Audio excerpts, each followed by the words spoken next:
pour commencer, on va peut-être se présenter. Donc, moi, je suis Jeanne Wagner, donc directrice de l'association et biologiste marine. Et c'est moi aujourd'hui qui va vous faire cette petite présentation sur les habitats marins.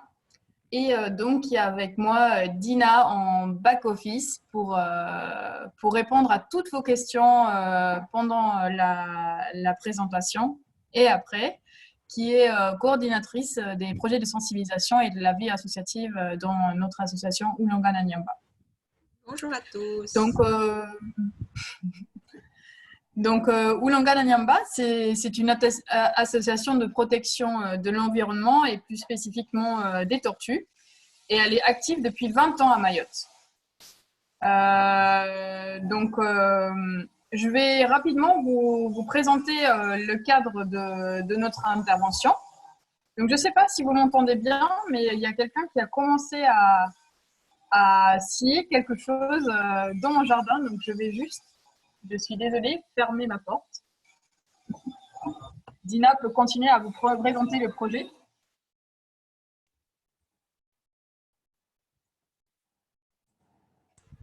Ok, alors juste pour, comme la dernière fois, je vais vous resituer un peu le contexte du projet Nyamoja, cette formation en ligne. En fait, il s'agit de former des ambassadeurs pour la préservation de l'environnement marin et en particulier des tortues marines.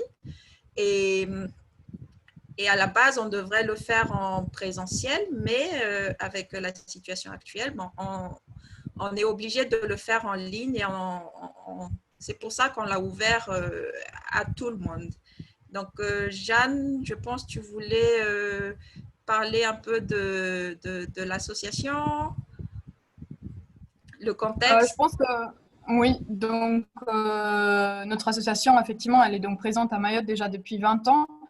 Et on fait beaucoup de sensibilisation par rapport à l'environnement et aux tortues marines.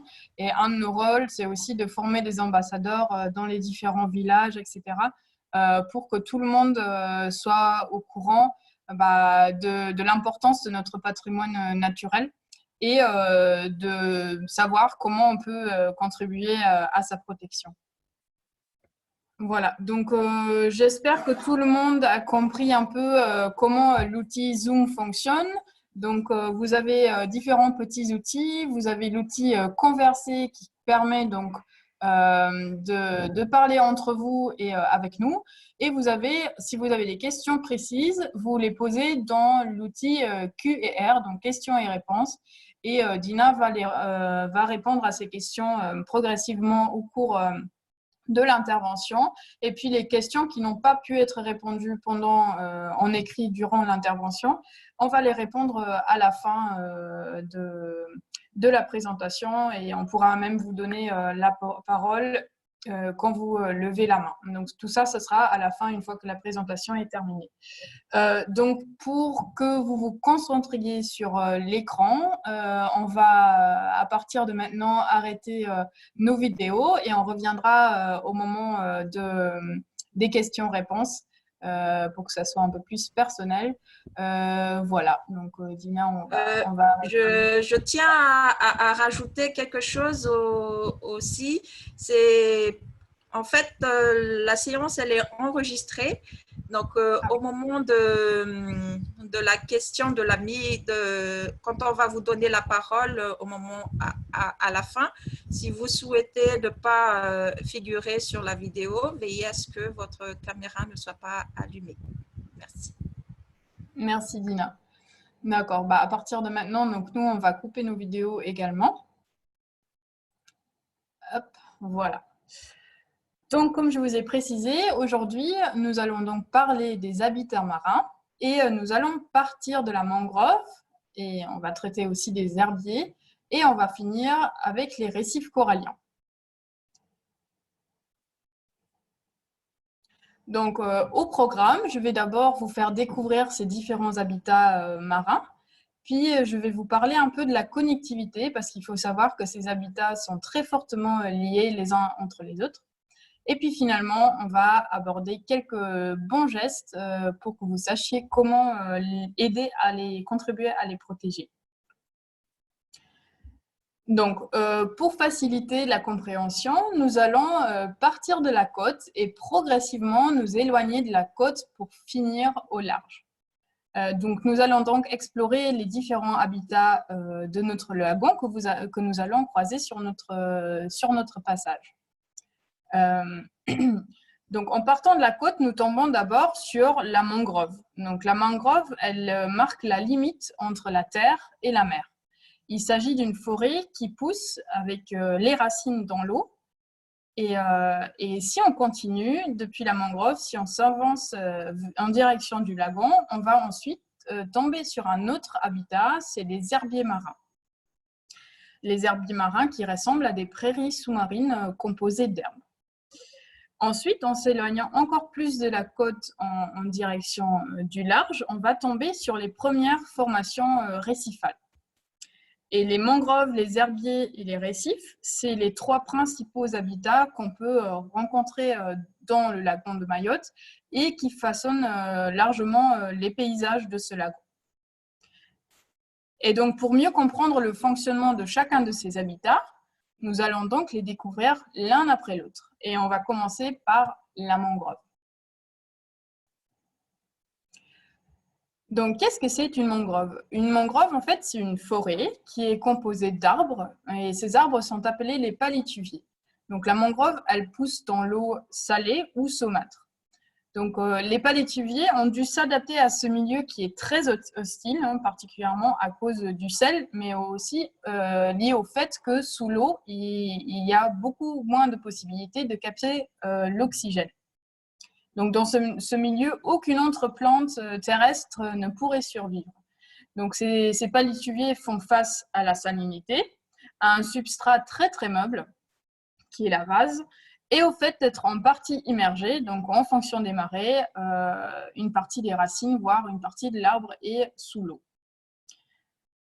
Donc, les adaptations à ce milieu se font à différents niveaux de ces arbres, à commencer par leurs racines. Donc là, vous voyez une photo d'un palétuvier du genre de Rhizophoracées, et il a des racines très particulières qui se développent à la fois du tronc, mais aussi des branches. Et ce type de racines s'appelle des racines en échasse, et ils garantissent une forte stabilité sur ce substrat meuble, et ils permettent également à l'arbre de respirer. Alors, comment ça? Donc, si on regarde de plus près ces racines, on peut remarquer qu'elles sont couvertes de petites cellules spécifiques qu'on appelle les lenticelles et qui permettent à l'arbre de capter de l'oxygène quand c'est la marée basse, parce qu'ils sont du coup, dans ce cas, dans l'air libre. Ce système racinaire spécifique permet également de filtrer l'eau, donc que les palétuviers absorbent pour leur croissance, leur vie. Et ils arrivent à enlever jusqu'à 90% du sel grâce à des couches spéciales filtrantes sur leur tissu. Donc là, sur cette photo, vous pouvez voir une autre espèce de palétuvier qui fait partie du genre des Avicenacées. Et ces arbres-là, ils ont développé un autre système de racines qui a quand même aussi la même utilité. Donc, ces racines principales, on ne les voit pas sur cette image, elles sont principales et elles partent de l'arbre et elles développent des excroissances qu'on peut très bien voir, qui sortent du sol ici et qui sont appelées les pneumatophores et qui sont également équipés de lenticelles qui permettent donc de capter l'oxygène et d'alimenter les parties qui sont souterraines, qui sont dans le sol, qui est complètement anoxique, c'est-à-dire sans oxygène. Donc, certaines Avicenacées, comme ici le palétuvier blanc, se débarrassent de l'excès en sel en l'excrétant depuis les glandes situées sur leurs feuilles. Donc, de loin, le feuillage de cet arbre, de ce palétuvier blanc, il apparaît tout blanc, et d'où son nom d'ailleurs. Et si on le regarde de près, on peut voir que sur les feuilles, il y a des petits cristaux de sel qui se développent. Donc, les feuilles sont en train d'excréter ce sel sur la surface de leur feuillage. Donc là, vous pouvez voir par exemple une feuille avec les petits cristaux. Et une autre stratégie pour se débarrasser du sel, c'est de l'accumuler dans certaines de ces feuilles. Et ensuite, l'arbre va s'en débarrasser de cette feuille qui va tout simplement tomber avec le sel accumulé. Et on peut repérer ces feuilles, quand vous allez dans la mangrove, vous pouvez repérer ces feuilles parce qu'elles sont déjà toutes jaunes avant de tomber. Donc finalement, pour ne pas dessécher dans ce milieu très salé, qui peut induire une perte importante de l'eau, certaines espèces stockent de l'eau dans leurs tissus et d'autres limitent la transpiration grâce à une couche de cire sur les feuilles. Donc souvent, les feuilles des palétuviers sont très brillantes, donc c'est cette cire qui limite la transpiration. Alors, comment font les palétuviers pour se reproduire et disperser leurs graines? Donc encore une fois, ils ont dû s'adapter à leur milieu très particulier. Donc en fonction des espèces, les graines sont de différentes formes. Donc là, on peut voir des graines longues. Il y en a aussi des rondes, mais elles sont toutes parfaitement adaptées au milieu.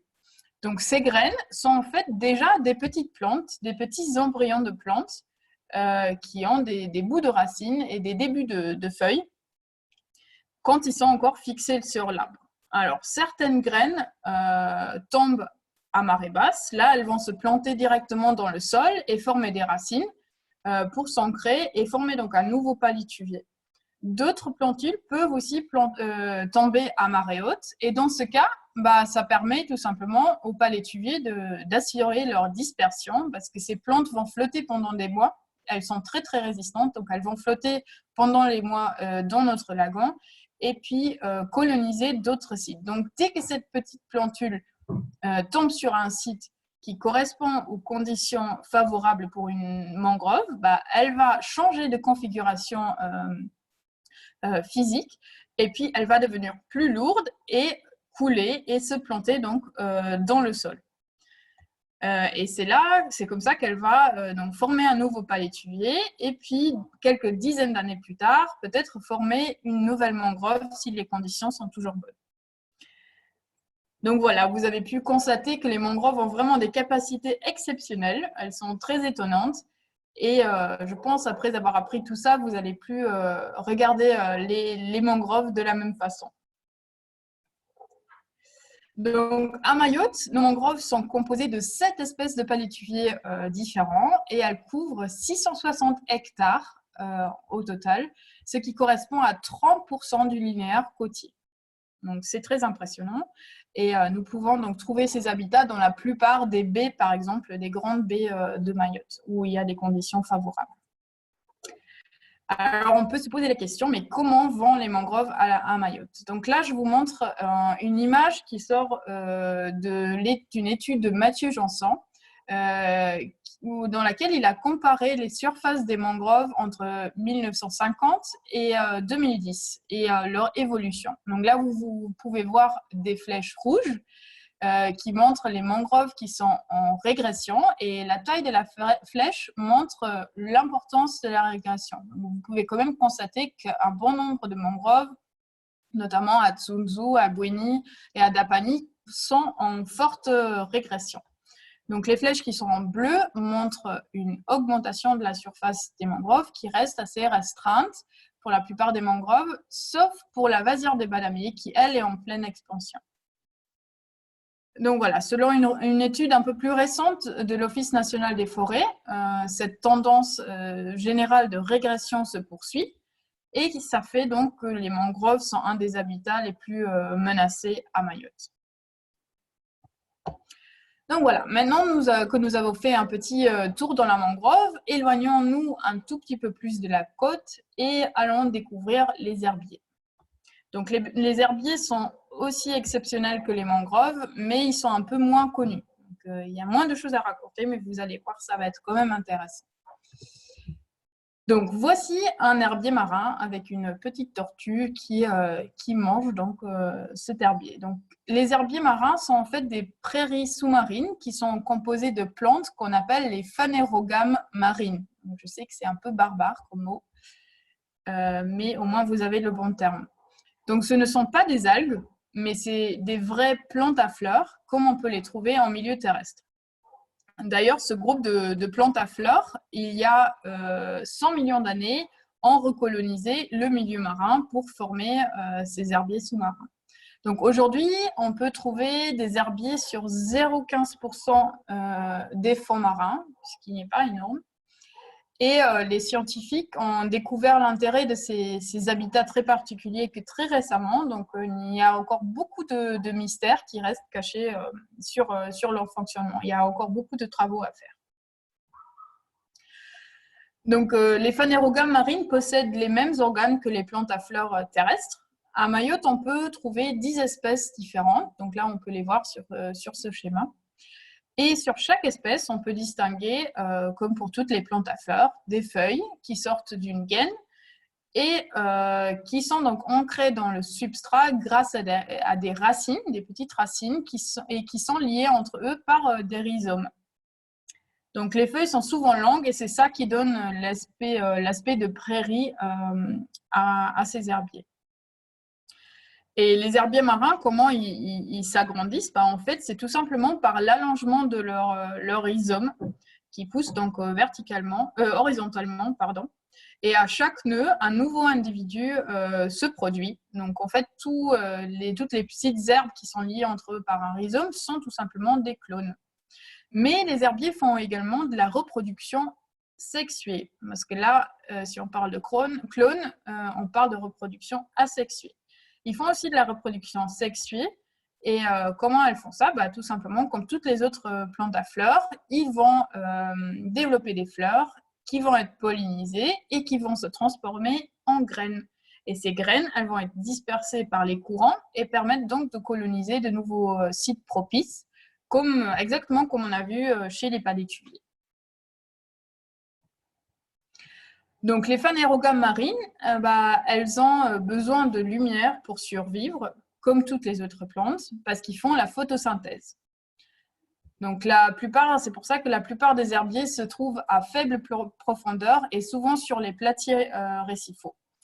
Et certaines espèces ont pu s'adapter à une photosynthèse un peu plus spécifique qui peut se faire en profondeur. Et c'est pour ça qu'on peut trouver quand même des herbiers profonds jusqu'à 60 mètres de profondeur.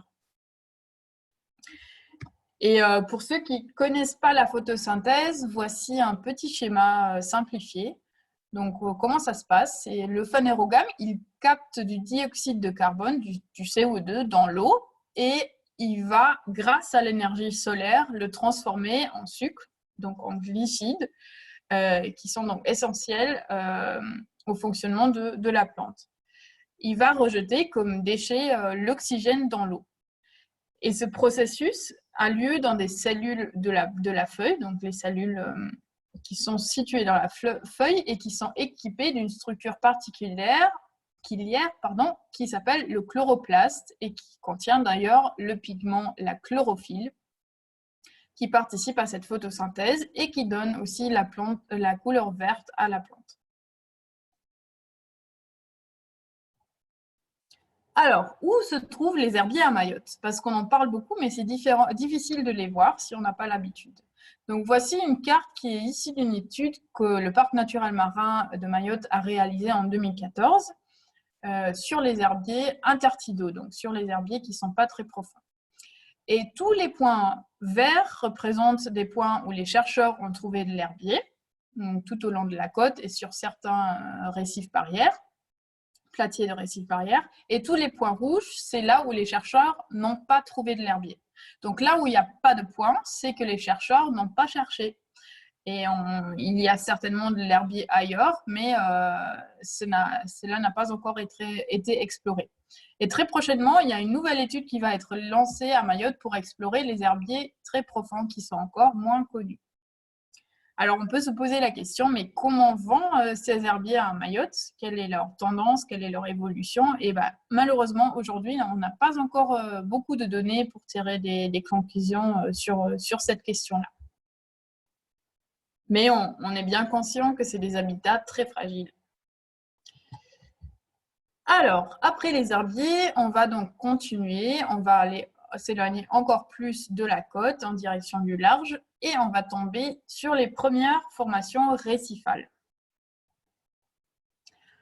Donc, on va découvrir un peu ces récifs qui sont très spécifiques également. Donc, les récifs sont composés de corail. Et en fait, ils ressemblent à des pierres à première vue, mais quand on regarde de plus près, on s'aperçoit que le corail est vivant. En fait, c'est un animal ou même c'est des animaux. On va aller voir de plus près. Donc, quand on met le corail sous la loupe, on s'aperçoit qu'il est parsemé de petits trous qu'on appelle des loges. Et dans chaque loge vit un animal qui s'appelle le polype. Et en fait, chaque corail est une colonie d'innombrables polypes qui vivent donc dans le squelette du corail qui se sont construits. Donc, allons voir un peu plus près comment fonctionne ce polype. Donc là, vous avez une photo prise sous une loupe. Et on peut voir que le polype, c'est un animal assez simple. Donc, il ressemble à un tube avec une cavité au milieu et des extensions qu'on peut appeler des tentacules à l'extrémité. Et ces tentacules qui lui servent de bras collants. Et c'est grâce à elles qu'il arrive à capturer des particules, par exemple du plancton, dans l'eau et il les ramène ensuite à l'intérieur de lui pour les digérer. Donc, par transparence, on peut aussi voir des petites algues dans ce polype qui s'appellent les zooxanthelles. Et en fait, le polype a vraiment besoin de la présence de ces algues pour survivre et inversement. Donc, il y a une réelle symbiose entre le polype et les zooxanthelles. L'un dépend de l'autre. Donc, les algues font la photosynthèse et le polype, il fournit des déchets respiratoires, on va dire, aux zooxanthelles. Et ensemble, ils réussissent donc à construire le squelette du corail dans lequel ils s'abritent. Donc, c'est les zooxanthelles qui, grâce à leurs pigments, donnent également la couleur au corail, qu'on peut voir sur cette image en haut. Mais lorsqu'un polype est stressé, parce que les conditions de son milieu ne lui correspondent plus, par exemple parce que l'eau est trop polluée ou alors s'il fait trop chaud, il va expulser ces zooxanthelles et le corail perd alors sa couleur. Et c'est là où on parle de blanchissement corallien, comme on peut voir sur la photo en bas de la page. Donc, les zooxanthelles peuvent revenir dans les polypes si les conditions s'améliorent rapidement, mais si le stress dure trop longtemps, le polype est privé de la symbiose et va mourir. Et donc, avec ça, la mort du corail. Alors, comment se reproduisent les coraux? Les coraux ont, comme les herbiers, deux méthodes de reproduction. La reproduction sexuée permet la dispersion et la colonisation de nouveaux sites, et la reproduction asexuée permet surtout la croissance de la colonie. Donc, la reproduction sexuée intervient à un moment spécifique de l'année qui dépend de chaque espèce de corail. Donc, à ce moment spécifique, toutes les colonies de polypes de cette espèce vont libérer dans l'océan leurs cellules reproductrices, donc c'est-à-dire les gamètes mâles et femelles. Ces gamètes vont ensuite se rencontrer dans l'eau, on parle de fécondation externe, et vont développer un œuf qui va ensuite se transformer en larve. Et la larve, elle va, comme les graines de palétuvier et celles des herbiers, utiliser le courant pour se disperser. Lorsque cette larve rencontre des conditions favorables à la survie d'un récif, elle va tomber sur le fond et elle va se transformer progressivement, comme vous pouvez voir sur le schéma, en polype. Et alors, ça veut dire que le premier polype qui est à la base de la formation d'une colonie de polypes, c'est donc l'implantation du premier polype, qui est à la base de la formation d'une colonie de polypes et donc d'un corail entier. Donc voici sur ce schéma notre premier polype qui vient de se fixer sur le fond. Il va donc commencer par la construction de sa loge et cette loge sera la base du squelette du corail. Une fois que la loge est construite, le polype va continuer sa construction en hauteur en fabriquant une deuxième loge. Et si le polype souhaite agrandir sa construction de squelette de corail horizontalement, il se dédouble en deux clones qui vont à leur tour continuer à construire le squelette du corail. Donc là, dans ce cas, on parle de reproduction asexuée qui permet la croissance du corail à l'horizontale et verticalement. Donc, un corail est constitué d'une colonie de polypes clonés à partir du premier polype qui a colonisé le site. Alors, à Mayotte, où va-t-on pouvoir trouver des récifs coralliens? Donc, à Mayotte, on a 3 types de récifs coralliens. Donc, le plus proche de la côte, c'est le récif Frangeant, donc il va longer l'ensemble de la côte mahoraise. Ensuite, dans le lagon, on va trouver des formations récifales un peu plus isolées. Il s'agit des récifs internes. Donc, par exemple, la double barrière au sud de l'île, mais aussi de nombreuses patates isolées qu'on peut trouver dans le lagon, en font partie.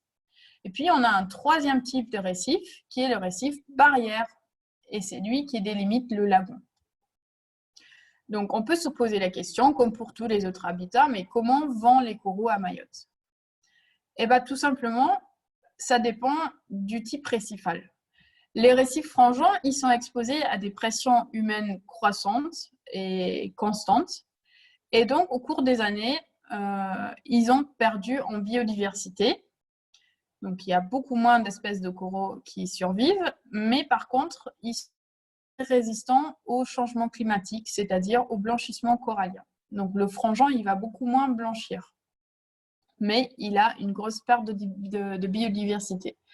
Si on regarde les récifs barrières, eux, ils sont beaucoup moins exposés aux activités humaines et beaucoup plus exposés aux influences extérieures. Donc, le récif barrière est composé de coraux très sensibles avec une forte diversité.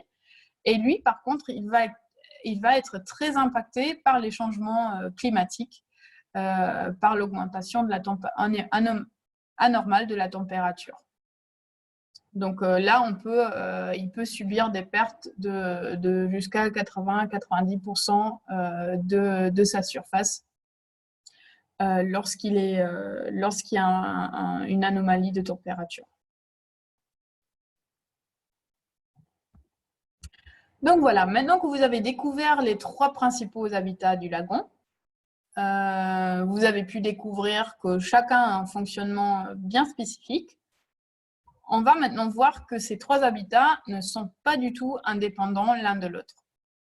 Mais au contraire, leur bon fonctionnement et leur bon état de santé dépend des liens et des relations fortes qui existent entre ces 3 habitats qui sont très, très, très connectés.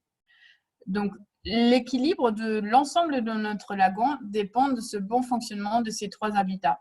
Et la disparition d'un de ces 2 habitats va forcément fortement impacter les autres. Donc, je vais vous donner quelques exemples de cette connectivité entre ces 3 habitats.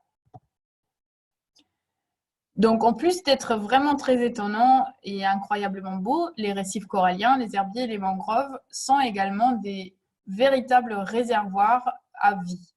Donc, ils accueillent d'innombrables espèces et ceci à différents stades de leur vie. Donc, on peut y trouver des adultes comme des juvéniles. Et en fait, il y a de nombreux animaux qui dépendent de ces habitats donc pour se reproduire, pour s'alimenter ou pour s'abriter. Il y a des espèces de poissons, mais aussi des crustacés qui passent par les habitats, les mangroves et les herbiers pour réaliser leur cycle de vie et chercher de la nourriture. Donc là, on voit par exemple sur la photo l'exemple d'un vivano, qui est d'ailleurs aussi une espèce très consommée à Mayotte. Donc vous imaginez bien, si un de ces habitats manque, eh ben, ces espèces ne peuvent plus assurer leur reproduction ou leur alimentation correctement.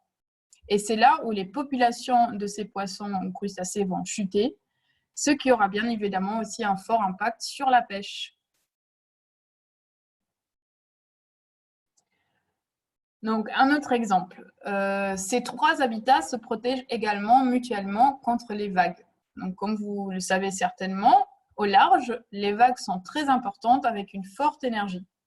Et en fait, le récif, ça va être le premier habitat à absorber cette énergie des vagues ou de la houle qui vient du large de l'océan. Le récif va ainsi protéger l'herbier, qui est un peu plus fragile et qui vit sur un substrat beaucoup plus meuble qui peut être facilement emporté.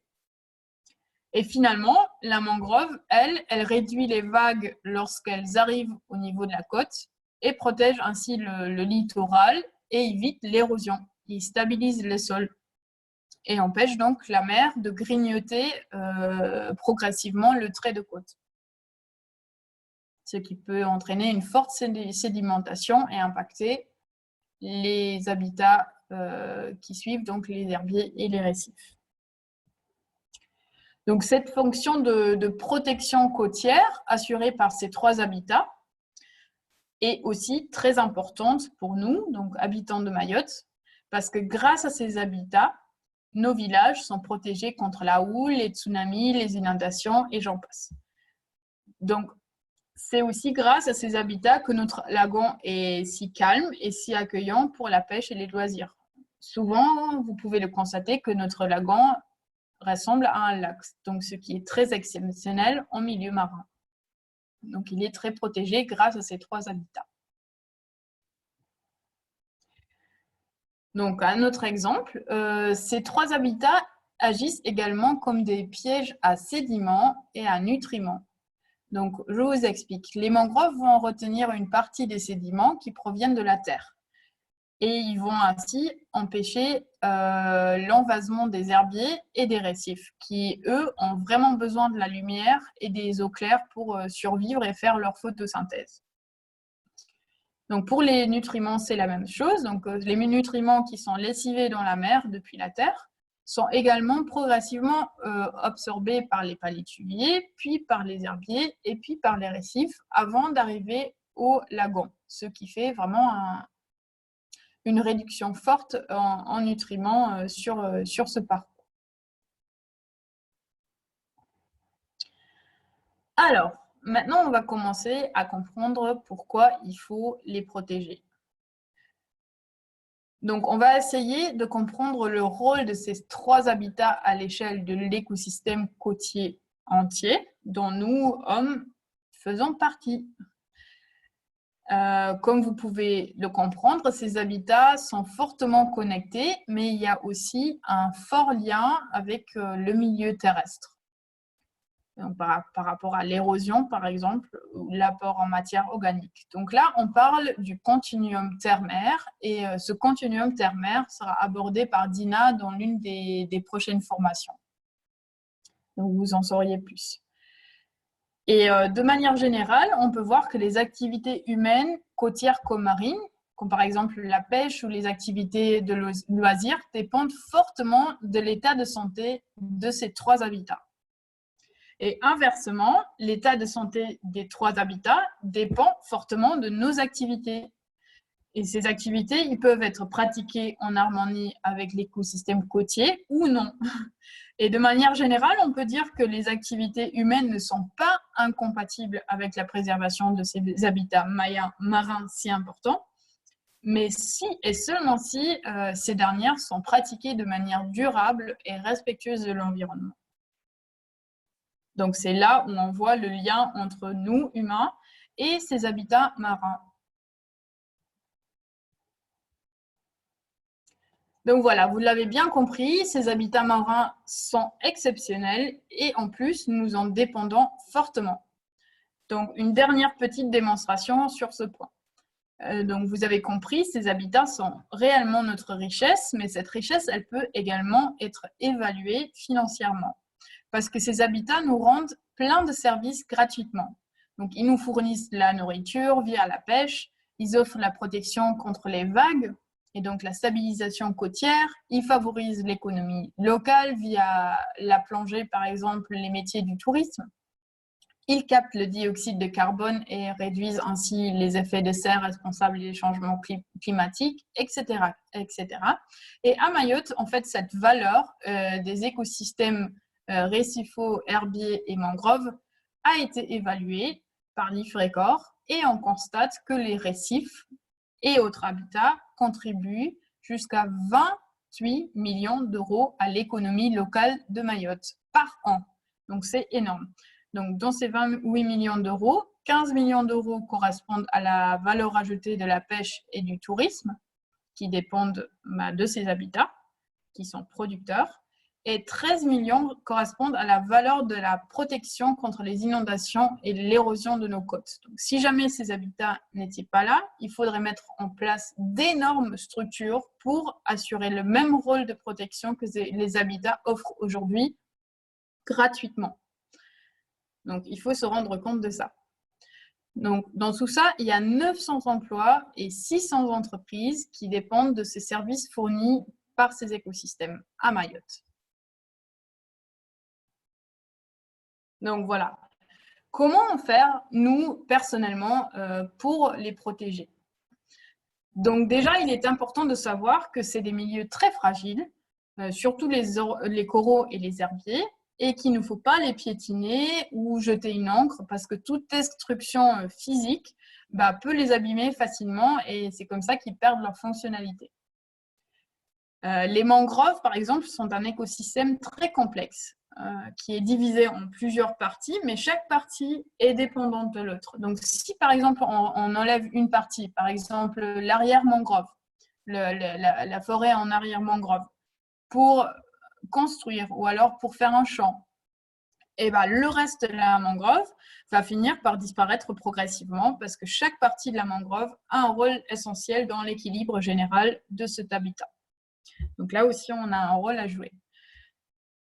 Donc, on a compris que la plupart des pressions humaines qui menacent les écosystèmes, ces écosystèmes marins, viennent du milieu terrestre.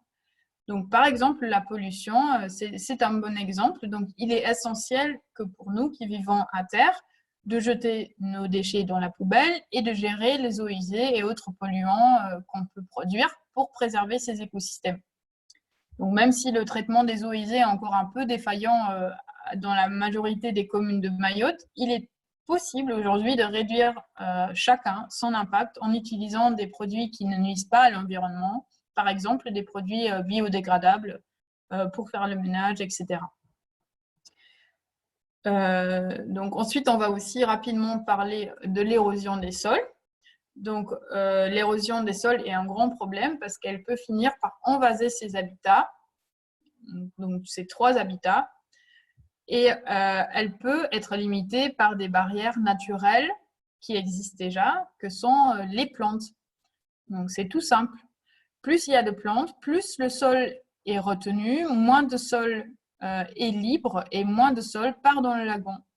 Donc, l'objectif, c'est là de couvrir au maximum notre sol de plantes. Et là, il faut faire attention, par exemple, à nos pratiques d'agriculture ou aussi de construction.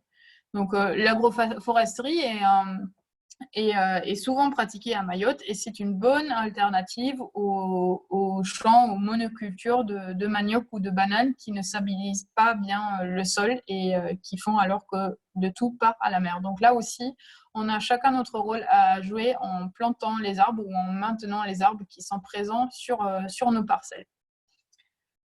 Donc, il est également très important de s'informer sur les réglementations qui existent parce qu'elles ont été mises en place pas pour nous embêter, mais pour protéger les habitats marins et leurs habitants qui nous rendent bien des services gratuitement.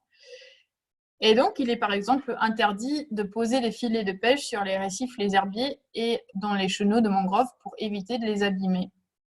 Parce que le filet, il va s'accrocher dedans et on peut tout arracher, sans parler des poissons qui peuvent être pêchés et qui, eux aussi, leur disparition peut impacter ces milieux. Donc là aussi, je vous invite à ne pas soutenir la pêche au filet, mais plutôt soutenir la pêche pélagique ou à la palangrette. Il est également interdit de prélever du corail, de détruire les herbiers et de couper les palétuviers. Donc, c'est des habitats qui sont aujourd'hui donc très protégés pour permettre leur bon fonctionnement. En fait, finalement, il s'agit tout simplement de réfléchir à l'impact de chacune de nos actions au quotidien et d'essayer au mieux de réduire cet impact en changeant nos habitudes d'une manière positive parce que nous sommes tous des acteurs du changement et ça, il faut bien s'en rendre compte et l'accepter. Donc voilà, je finis sur ces belles paroles cette petite présentation. Donc maintenant, c'est à vous. Vous pouvez me poser tout plein de questions. Voilà. je vous laisse et je vais vous répondre progressivement. Ok, Jeanne, ben, moi, dans les questions ouvertes Q&R, on a eu plein de questions. Donc, j'ai essayé de répondre à tout un chacun, mais sinon, je vais reprendre certaines questions. Donc, là, une question qui est déjà en rapport à ta dernière diapositive, là, posée par Najima Youssoufou, qui demande en quoi le ramassage des coquillages influence l'équilibre des différents habitats. Ok. Alors, le ramassage des coquillages et d'ailleurs de corail aussi, il est interdit à Mayotte. Et alors, pourquoi? C'est vrai que c'est une question qui sort souvent. Et les coquillages, quand ils meurent, donc déjà les coquillages vivants, ils contribuent à l'équilibre général de l'écosystème parce que chaque animal a son rôle.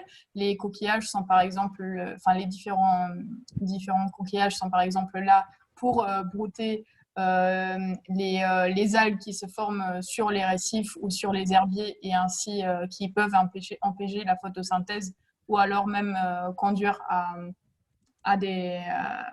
la mort en fait du corail ou de l'herbe. Donc ils sont là pour réguler en fait cette formation d'algues.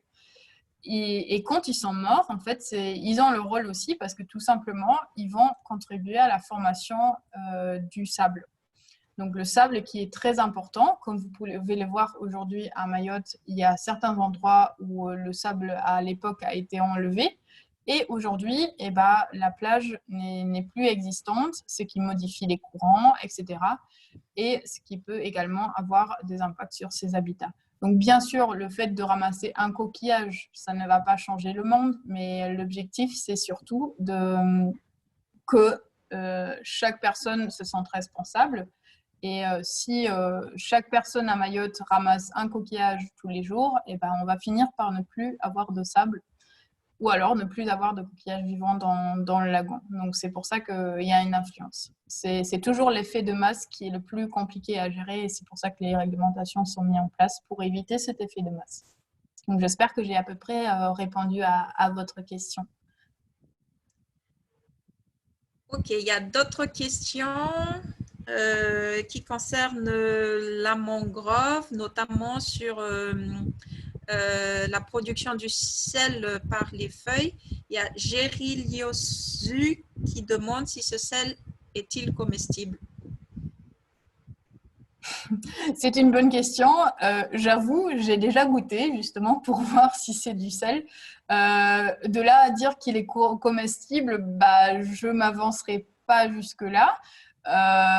C'est une piste à explorer, mais il faut savoir que ce sel, déjà, ce n'est pas produit par tous les palétuviers et je ne sais pas si c'est facile de le prélever. Mais c'est une bonne question, j'avoue, j'y ai jamais posé, je me suis jamais posé cette question.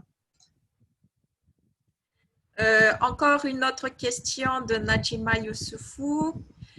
Quelle est la cause de la régression des mangroves à Mayotte? Alors, la cause de la régression des mangroves, il y a beaucoup de causes différentes. Donc déjà, les mangroves sont, comme je vous ai dit, un habitat très complexe, donc où on a plusieurs parties en fait de l'arrière-mangrove jusqu'au front de mangrove, qui sont chacun composés de palétuviers différents, qui chacun assure en fait sa fonctionnalité. Et donc, si on enlève un habitat, par exemple, ce qui arrive souvent à Mayotte, on enlève l'arrière-mangrove pour construire, par exemple, une route. On voit le cas, la rocade de Cavani, de Msapere. On a de nombreuses routes qui ont dû être construites en milieu côtier et du coup, qui ont enlevé des habitats de mangrove. Et ça a un impact direct sur le reste de la mangrove qui régresse. Ensuite, il y a aussi la pollution. Donc, même si je vous ai dit que les mangroves sont capables d'absorber une certaine partie des nutriments et de filtrer des sédiments, leurs capacités sont quand même limitées, c'est-à-dire ils ne peuvent pas non plus être utilisés comme, on va dire, station d'épuration naturelle. Parce que dans ces mangroves, donc, il n'y a pas que les palétuviers, mais il y a aussi des crabes qui vivent dans le sol, il y a des mollusques, etc. Et chacun a son rôle à jouer dans le fonctionnement de la mangrove. Donc, si on déverse un grand nombre de polluants ou alors de sédiments, eh ben, les substrats vont se boucher encore plus, les animaux ils vont mourir et les palétuviers finalement ne vont plus bénéficier de la présence, par exemple, des crabes qui vont fouiller le sol et qui vont donc ramener de l'oxygène dans le sol. Et tout ça, ça a un impact rapide. Donc la pollution et la sédimentation en trop, ça peut aussi causer la mort progressive de la mangrove. Après, il y a plein d'autres plein d'autres raisons. Voilà.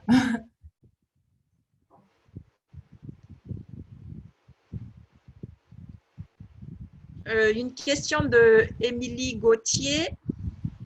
Par qui les herbiers sont pollinisés? Donc, moi, j'avais répondu que cela peut être fait par les mouvements des courants ou des petits organismes qui habitent l'herbier, qui se nourrissent et qui se réfugient dans l'herbier en lui-même. Ça peut être des petits poissons ou des invertébrés, tout ce qui fait la vie autour de ces herbiers. Bah, c'est exactement ça, oui. Oui, c'est les courants et puis c'est aussi la faune associée aux herbiers.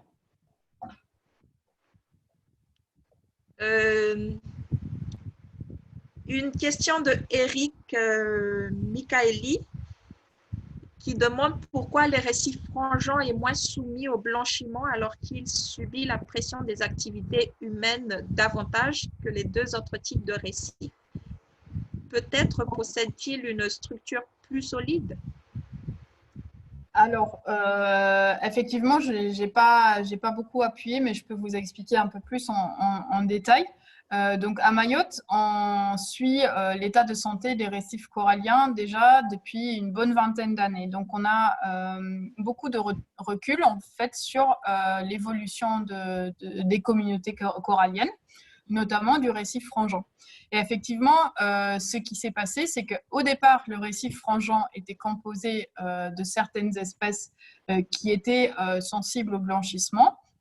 Mais suite aux premiers blanchissements très, très importants qui ont été recensés et suite à la pression permanente des activités humaines, qui, oui, peut créer aussi des blanchissements, comme la pollution, etc.,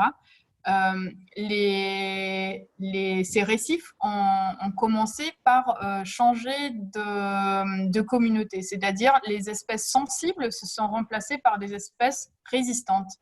Et donc, ils sont devenus de façon générale plus résistants à la fois aux activités humaines et au blanchissement corallien. Mais l'impact est quand même là parce que la diversité, enfin certaines espèces ont disparu et la diversité est moindre qu'au début. Donc il y a eu comme un switch, un changement progressif dans ces communautés récifales du frangeant pour qu'ils deviennent résistants.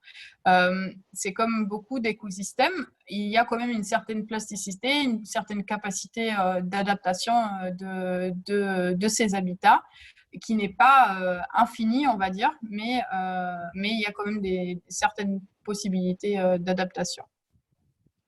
J'ai une petite requête de Guillaume Dupré qui demande « Pouvez-vous remettre les vues concernant la question en cours ?» Je pense qu'il parle des diapositives pour pouvoir mieux expliquer. Je pense. Oui, à la prochaine question, je vais essayer de trouver la diapo qui va avec. Pas de souci. Une autre question toujours de Najima Youssoufou. Quelle est la durée de vie des polypes? Alors là, je vous avoue que je dois moi-même chercher, mais ça ne doit pas être éternel. Donc, vu que les polypes peuvent se reproduire de manière asexuelle ou sexuelle assez facilement, leur durée de vie ne doit pas être très, très, très importante. D'ailleurs, il y a beaucoup de prédateurs qui mangent ces polypes, dont les tortues imbriquées.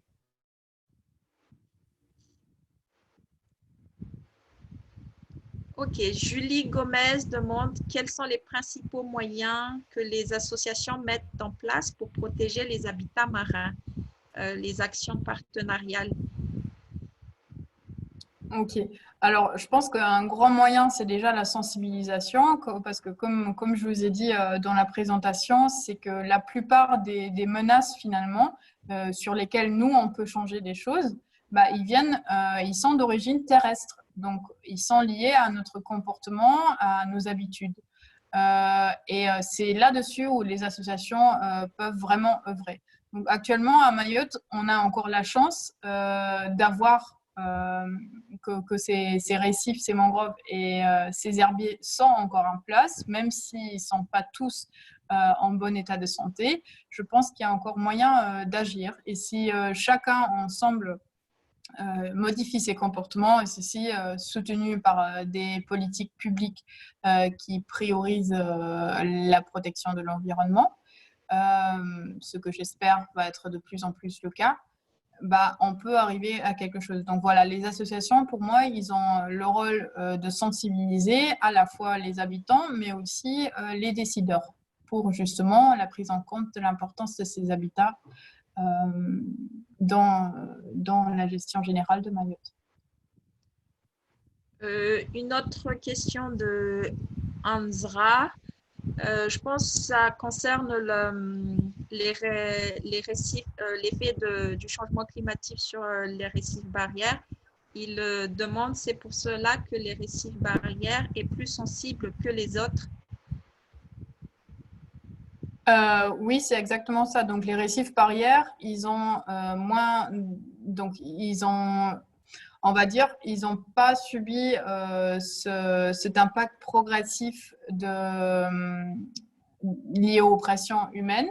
Donc, ils n'ont pas eu le temps de s'adapter. Ils ont juste eu directement une pression très importante qui est l'augmentation de température, anormale de température liée au changement climatique qui induit du coup des blanchissements massifs cette fois-ci et qui est à l'origine de la mort de beaucoup de coraux en même temps. Et donc, c'est pour ça que les récifs, il n'a pas eu le temps de s'adapter et les espèces sont encore assez sensibles à ce blanchissement, mais peut-être au fur et à mesure des blanchissements, le récif barrière, il va lui aussi transformer ces espèces sensibles en espèces résistantes. On pourrait logiquement attendre cette réponse-là, mais à voir. Ça sera à voir dans les dizaines d'années à venir.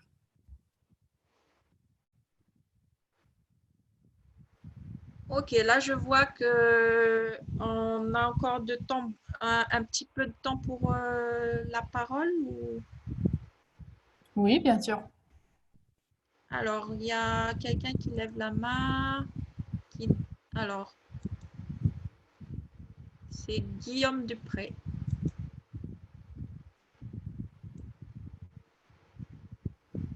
Bonjour à tous, j'espère que vous m'entendez. Oui, on vous entend très bien. Super. Bon. Bonjour à tous. Alors, juste encore quelques petites remarques. Merci d'abord pour l'infographie, c'était encore très bien. Et c'était même assez bien détaillé pour certaines choses, donc un petit peu plus technique qu'hier. Ouais, je voudrais signaler deux petits trucs, effectivement. Moi, j'ai l'impression, après, c'est une impression que j'ai au niveau de la préservation du corail, que la partie corallienne qui est la moins affectée, c'est la partie de récif qui se trouve à l'interne, en fait, hein, les différentes patates. J'ai l'impression que ce qui souffre le plus, c'est le récif frangeant et la barrière externe. Après, j'imagine qu'effectivement, c'est de toute manière la partie qui est la moins impactée directement par et le réchauffement et l'activité humaine. Du coup, je voudrais faire justement là-dessus, une petite intervention sur ce qui est de la surexploitation. Alors, plusieurs petites choses sur cette partie. Alors, on a parlé des parties des herbiers, etc., qui étaient détruits. Alors, je ne sais pas si vous avez vu le dernier projet de piste longue de l'aéroport, dernière proposition. Alors, j'ai lu un truc cette semaine qui me semblait pas si con que ça, en fait, dessus. parce qu'on voit qu'elle mange en fait toute une partie du récif frangeant de Petite Terre, hein, qui est au niveau de l'aéroport, entre le tombant des aviateurs finalement et l'herbier qui poursuit au long. Alors sur cette partie-là, bah, on trouve les derniers dugongs à Mayotte en fait, et c'est pas étonnant puisque c'est une grosse partie d'herbier avec l'extérieur barrière Petite Terre et jusqu'à la passe en S. Hein, c'est la partie où on peut voir encore les quelques dugongs restants à Mayotte. Bon, si on fait cette piste, bah, on va supprimer une grosse partie d'herbier qui va condamner, j'imagine, les dugongs qui sont un petit peu déjà.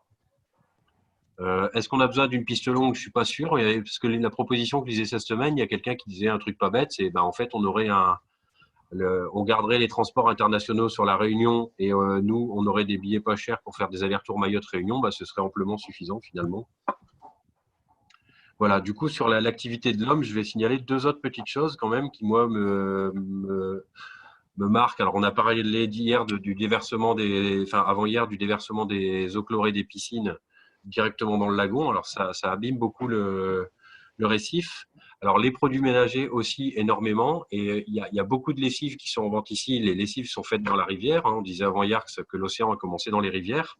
Bah, toutes les lessives qui sont faites dans les rivières, elles tuent énormément de vie dans les rivières, qui sont des nurseries en fait pour beaucoup d'espèces de marines, hein, y compris d'eau salée.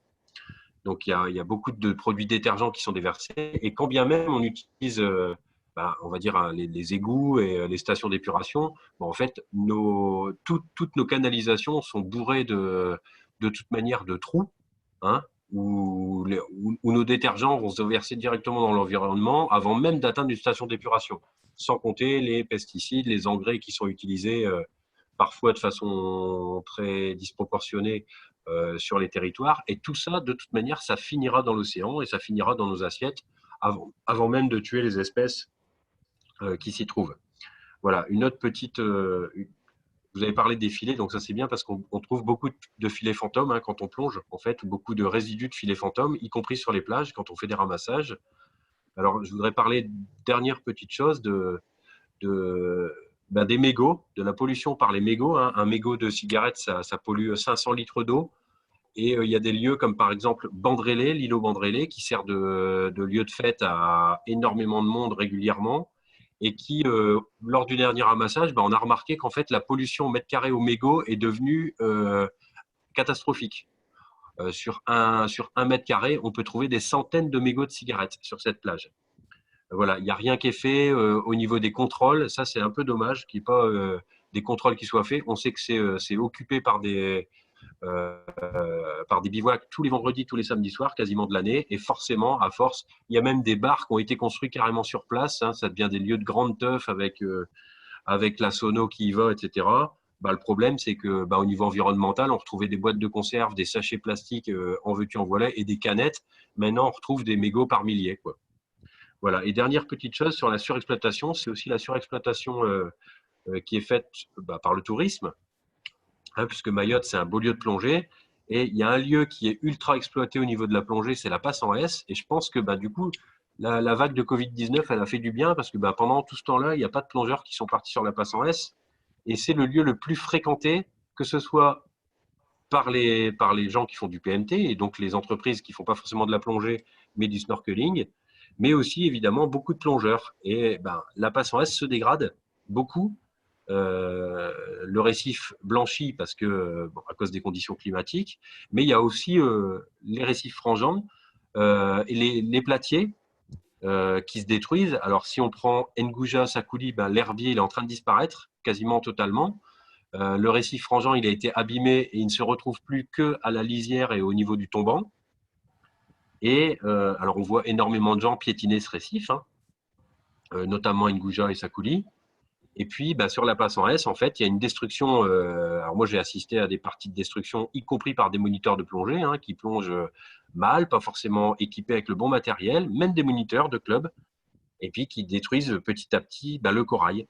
Voilà. Et là, les dizaines et les dizaines de plongeurs qui arrivent sur la passe en S tous les jours, parce qu'elle n'est jamais mise en repos, cette passe en S, ça va finir par la détruire complètement, comme est détruite toute une partie de la mer Rouge d'ailleurs.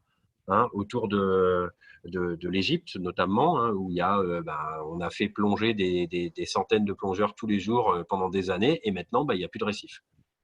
Voilà, donc c'était juste les petites remarques que je voulais faire là-dessus. Voilà, je vous remercie de votre attention. Je ne sais pas si vous avez réussi à m'écouter jusqu'au bout. Oui, merci Guillaume. On a bien écouté, merci beaucoup. Il nous reste, je pense qu'on va déborder un peu de 10 minutes de notre temps. Il reste 3 petites questions. Question de Manon Zegoudi. Quel changement avez-vous pu observer dans le comportement des gens envers ces habitats marins depuis que vous avez commencé vos activités de sensibilisation? C'est une très bonne question et c'est normalement cette question qu'on doit se poser pour évaluer l'efficacité de nos interventions. Alors, sachez que il y a eu des enquêtes, il y a des enquêtes régulières de la population qui sont faites pour savoir si les gens connaissent le milieu marin et si il y a une certaine sensibilité qui se développe par rapport au milieu marin. Ces enquêtes ils sont menées par le parc marin tous les 2-3 ans, il me semble, pour justement avoir des indicateurs sur l'effort qui est fait par l'ensemble des acteurs sur le territoire, sur cette sensibilisation. Alors, malheureusement, et je vais être sincère avec vous, c'est que alors qu'il y a 2 ans encore, pendant les premières années d'existence du parc marin, il y a eu une augmentation de la connaissance du lagon, certainement liée à une augmentation de sensibilisation de l'ensemble des acteurs. Malheureusement, sur la dernière enquête, il y a une légère baisse qui est observée. Donc voilà, ça pour nous, donc si je dis nous, c'est-à-dire tous les acteurs qui sensibilisent sur Mayotte, il y a encore des efforts à faire. Certainement, on n'est pas assez nombreux. Certainement, on n'a peut-être pas encore tous les outils à notre disposition pour bien faire notre travail. Certainement, il va falloir adapter les outils pour encore mieux cibler les acteurs. Mais en tout cas, voilà, pour l'instant, il faut qu'on continue et j'espère quand même qu'on arrivera à atteindre l'objectif voulu dans les années à venir. Mais Mayotte, la population, elle croît très très vite. Les problématiques sont diverses et variées et la priorité, c'est clairement pas l'environnement, en tout cas pour de manière générale. Donc, on a encore beaucoup d'efforts à faire pour se faire entendre et pour changer les choses. Question de Émilie Gauthier. Que font les collectivités pour limiter la pollution dans les mangroves qui sont à Mayotte considérés comme terrain de vague pour y déposer des déchets? La mangrove de Mtsapere, Kawani, Majigavo, malheureusement. Oui, effectivement. Donc, les mangroves, ils ont ce rôle de filtre. Donc, ils vont aussi filtrer donc, une partie des déchets et stocker les déchets qui proviennent donc du milieu terrestre en direction du milieu marin. Maintenant, donc, la seule chose qui peut aider, c'est encore plus structurer le ramassage de déchets qui est donc fait normalement par les communes, mais qui est encore, et je dois le dire, défaillant sur certaines communes. Et il y a aussi la responsabilité de chacun, donc de chacun individuellement pour agir contre cette pollution. Mais effectivement, on a encore des gros efforts à faire. Et là-dessus, par contre, pour pas que rester sur du négatif, moi personnellement, je vois sincèrement, donc je suis à Mayotte depuis 10 ans, et je vois sincèrement une évolution au niveau des déchets, de la problématique des déchets. Je pense qu'il y a quand même une petite conscience qui s'installe et la problématique est prise de manière générale de plus en plus au sérieux. Maintenant, il manque encore un peu d'action, mais je pense que ça va, enfin, on est en bonne voie. Ok, je pense qu'il y a Jerry Liozo qui souhaite parler avant de poser la toute dernière question. Je vais donner la parole à Jerry Liozu.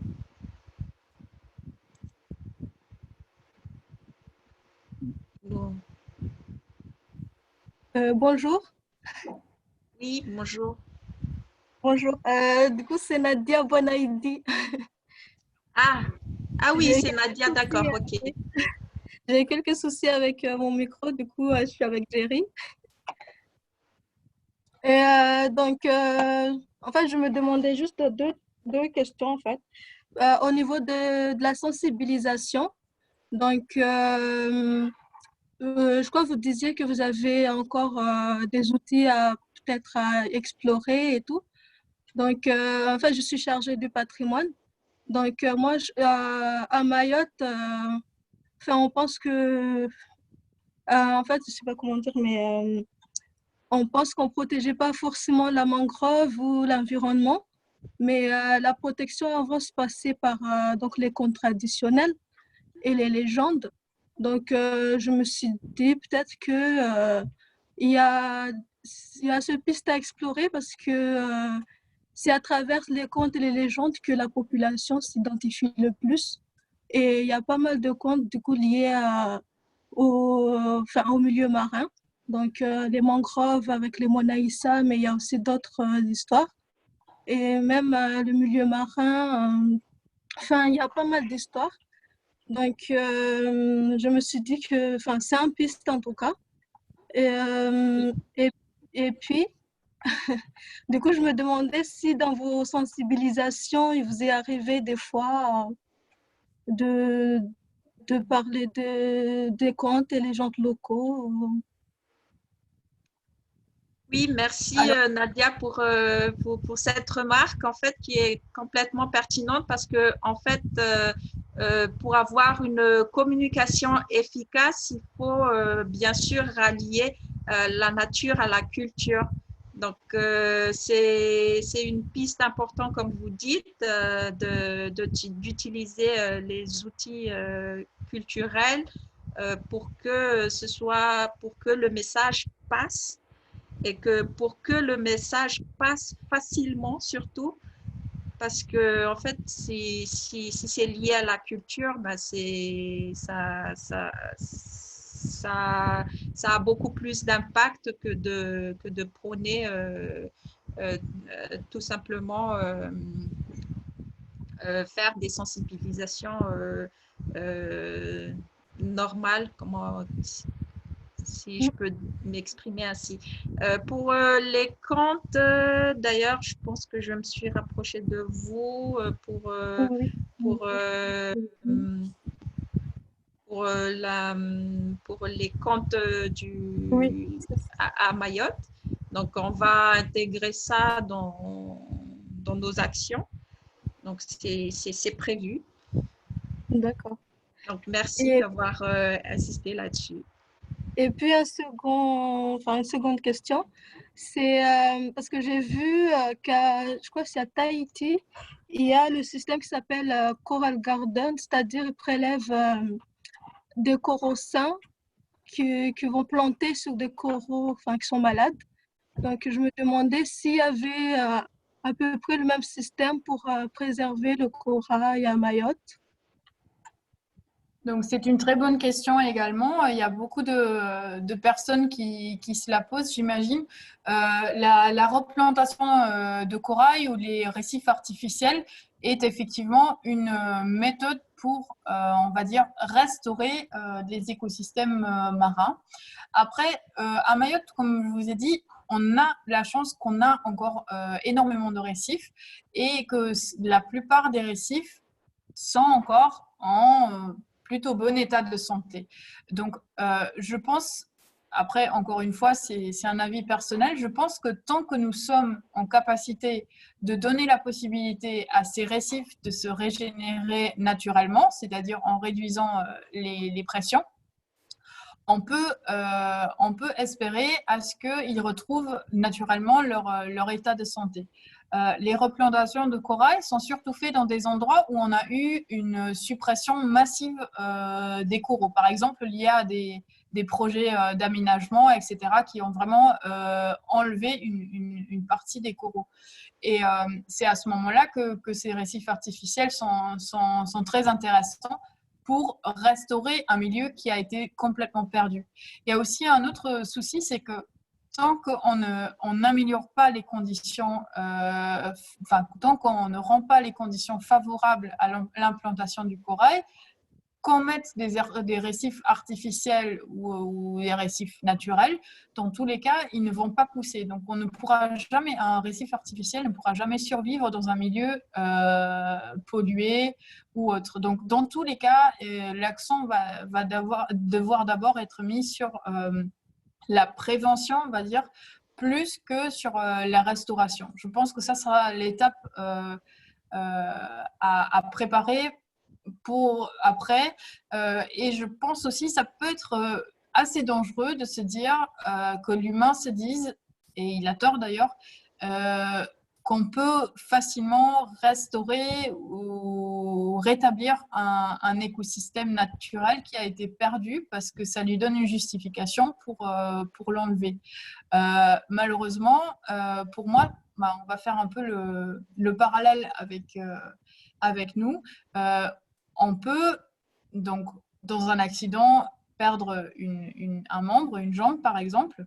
Maintenant, on peut nous mettre une prothèse et on arrive de nouveau à marcher, mais cette prothèse n'aura jamais rempli l'ensemble des fonctionnalités de notre jambe naturelle. Donc, je ne sais pas si vous voyez ce que je veux dire, c'est-à-dire un récif artificiel ne pourra jamais remplir toutes les fonctions qu'un récif naturel peut remplir. Donc, le mieux, c'est de prévenir que guérir, on va dire.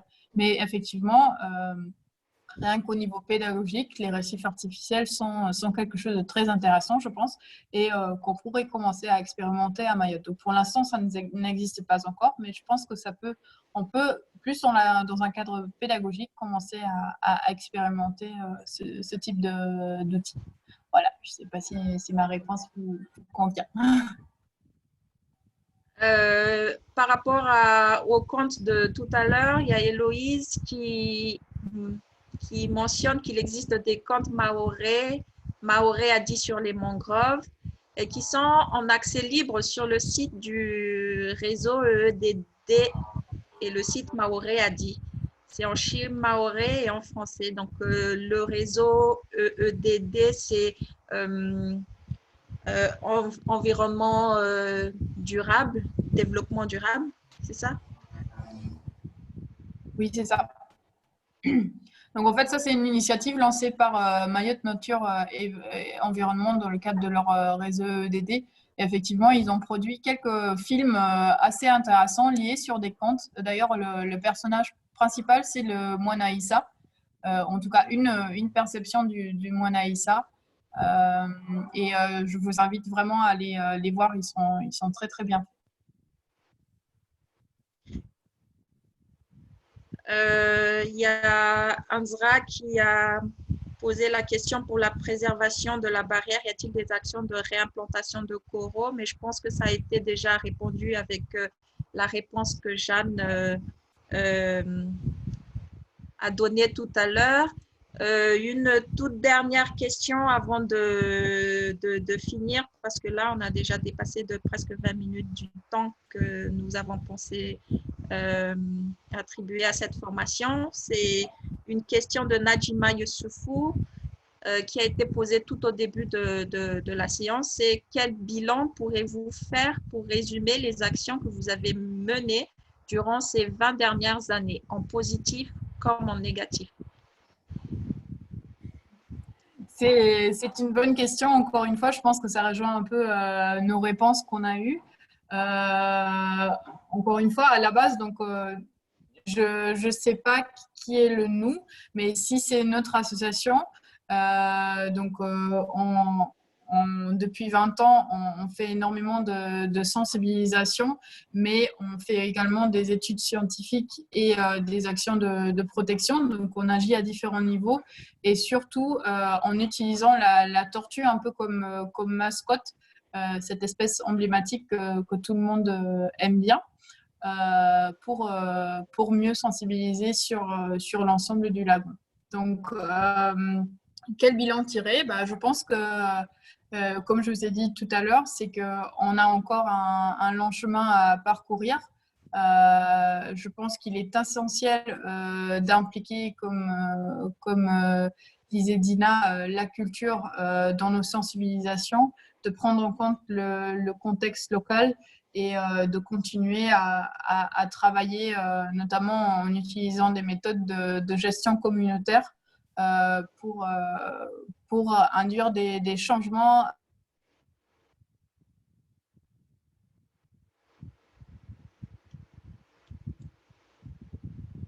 Jeanne?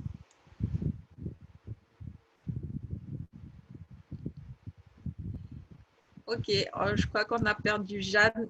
De toute façon, on ne va pas tarder à finir. Juste une information que Géry Luozo voudrait transmettre à tout le monde. La ville de Chirungi travaille à l'ouverture d'un musée de la mangrove.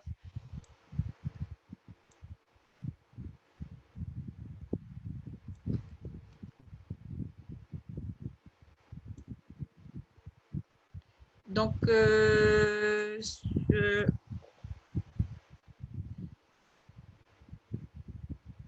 sur ce, on va clôturer les questions. Les questions-réponses. On a déjà dépassé de 20 minutes. On vous remercie à tous de nous avoir suivis aujourd'hui. Je vous rappelle que la prochaine session, ce sera vendredi à 10h et sera axée sur le continuum terre-mer. Donc, merci à vous tous. Passez une très belle journée et à très bientôt.